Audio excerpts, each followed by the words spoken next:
Assalamualaikum warahmatullahi wabarakatuh. Perkenalkan, nama saya Lestari dari instansi SMP Negeri 2 Muarakuang.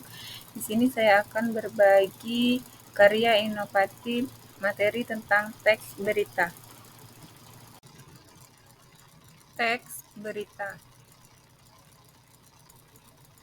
Yang pertama, pengertian teks berita. Teks berita adalah teks yang berisi tentang segala kejadian atau peristiwa yang baru saja terjadi dan sedang hangat diperbincangkan oleh masyarakat.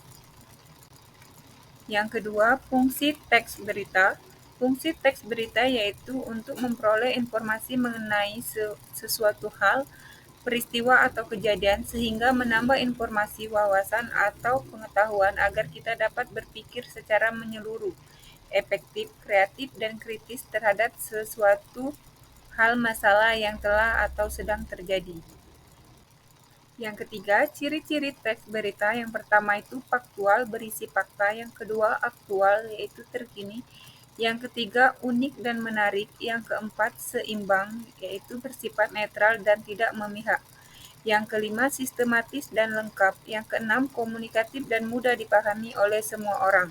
Yang ketujuh, objektif, bersifat apa adanya. Yang keempat, unsur berita. Dikenal dengan istilah 5W plus 1H atau di kurikulum Merdeka itu disebut dengan adik Simba. Yang pertama itu what, apa, peristiwa apa yang terjadi pada teks. Yang kedua, where, di mana peristiwa itu terjadi. Yang ketiga, when, kapan peristiwa itu terjadi. Yang keempat, who, siapa yang mengalami peristiwa tersebut. Yang kelima, why, mengapa peristiwa tersebut terjadi. Yang keenam, how, bagaimana peristiwa tersebut bisa terjadi. Terus yang kelima, struktur teks berita. Yang pertama itu ada kepala berita. Kepala berita itu yang berisi tentang awalan atau yang membuat banyak informasi penting, yaitu tentang apa, di mana, kapan, dan siapa. Biasa dikenal dengan orientasi masalah. Terus yang kedua, tubuh berita. Tubuh berita ini biasa berisi tentang penjelasan mengenai informasi yang disampaikan pada bagian kepala berita. Pada bagian tubuh berita terdapat jawaban atas pertanyaan mengapa dan bagaimana peristiwa itu terjadi. Struktur ini membuat latar belakang penyebab masalah hingga upaya yang dilakukan pihak terkait untuk menyelesaikan peristiwa tersebut. Dan yang terakhir itu ada ekor berita. Bagian ini mencantumkan informasi yang bersifat tambahan. Jika ekor berita dihilangkan, maka tidak berpengaruh terhadap pokok berita. Mengapa demikian? Karena keenam unsur berita sudah dijelaskan dengan lengkap di bagian kepala dan tubuh berita. Selain kawasan Kebun Pala, kawasan berita. permukiman di Silakan disimak Bidara Cina juga dengan terendam seksama. banjir sejak pagi tadi. Kita akan bergabung dengan koresponden CNN berikut Indonesia, contoh berita. Albi Silakan Pratama yang ada disimak di Bidara Cina, dengan Jakarta Timur. seksama. Albi, bagaimana kondisi siang berikut ini contoh di berita. sana? Silakan Berapa disimak ketinggian air dengan akibat seksama. banjir dan apakah warga banyak yang mengungsi atau justru bertahan di berikut rumah contoh mereka, Albi? berita. Silakan disimak dengan seksama. Ya, selamat pagi menuju siang saja. Saat ini saya berada di Kelurahan Bidara Cina, Jakarta Timur. Dan kalau misalnya saja bisa lihat di sebelah kanan saya ataupun di belakang saya, ini ada pemukiman di RT 7 RW 9, Kelurahan Bidara Cina yang masuknya itu dari Jalan Tanjung Lengkong, Jakarta Timur. Saat ini sudah terendam oleh banjir. Bisa dilihat di sini ada sejumlah warga ataupun remaja yang tengah mencoba untuk masuk ke dalam genangan banjir ini sendiri karena memang rumah mereka ada di dalam sana. Ketinggian air sudah mencapai sekitar 1 meter, di mana air ini sudah mulai menggenangi kawasan RT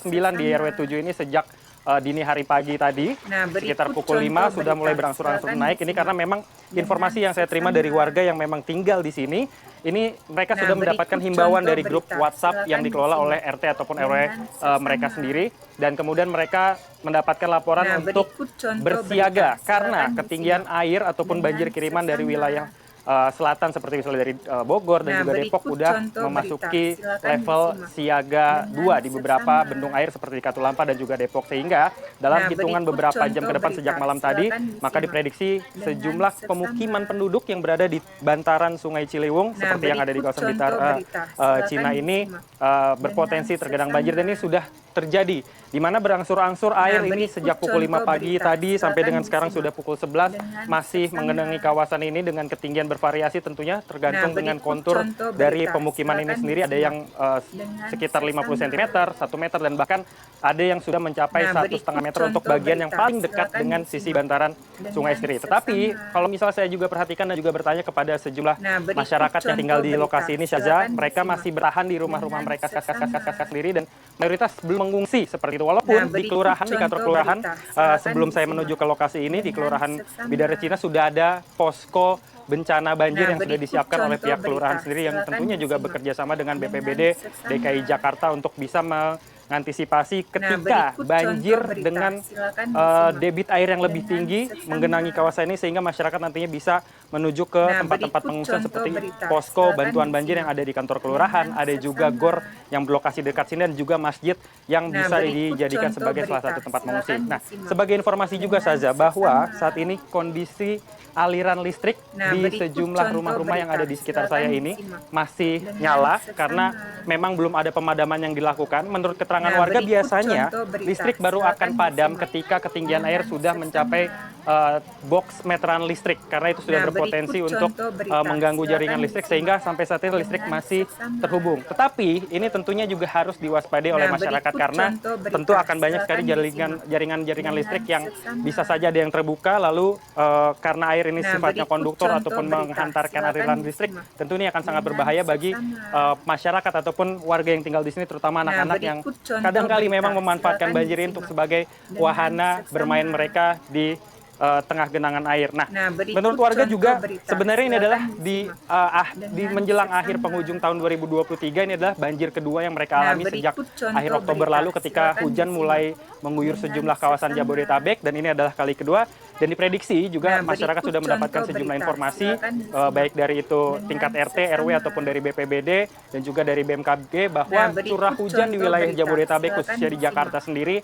masih akan terus terjadi mulai November ini sampai dengan akhir Januari 2024 mendatang, sehingga masyarakat diminta untuk terus waspada dan juga terus mengantisipasi diri untuk kemungkinan banjir susulan yang bisa saja terjadi di kurun waktu beberapa waktu ke depan sesuai dengan prediksi dari BMKG. Nah, warga juga menyatakan bahwa sebenarnya semenjak sodetan aliran sungai dari Ciliwung untuk menuju dialirkan ke BKT ini sudah diresmikan oleh pemerintah, waktu surut daripada genangan air jika tidak ada lagi kiriman ataupun tidak ada hujan turun lagi, ini bisa mencapai lebih kurang dalam waktu 1 hari. Ini berbeda dengan pada saat sodetan belum rampung ataupun belum difungsikan.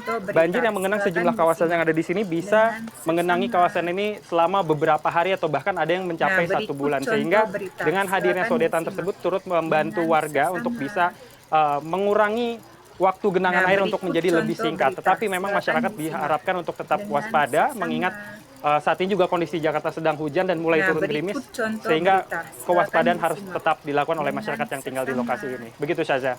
Albi, ini bukan kali pertama banjir terjadi di sana, dan karena itulah kemudian warga memilih untuk tetap berada di rumah mereka walaupun banjirnya cukup tinggi.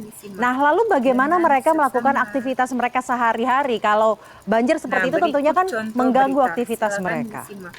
Dengan seksama.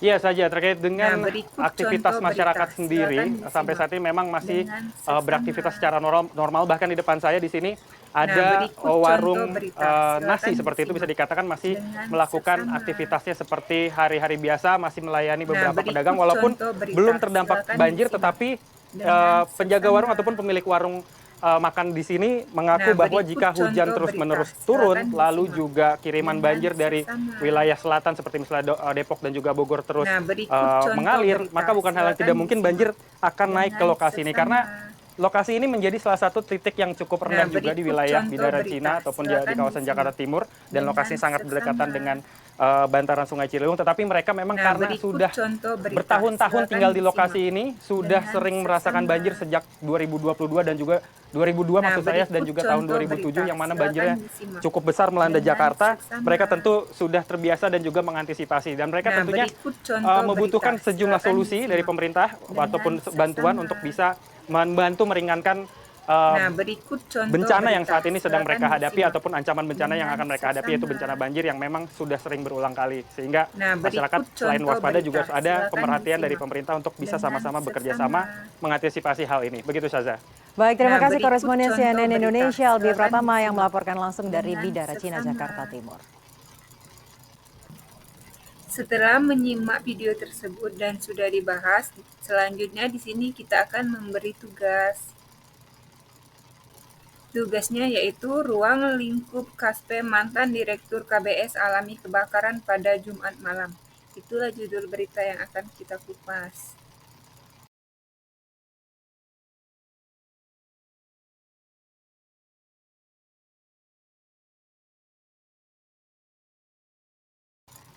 Setelah membaca berita tersebut, maka siswa dipersilakan untuk menentukan unsur adik Simba yang terdapat pada berita yang telah dibaca. Selamat mengerjakan. Terima kasih. Saya akhiri dengan ucapan wabillahi taufiq wal hidayah. Wassalamualaikum warahmatullahi wabarakatuh.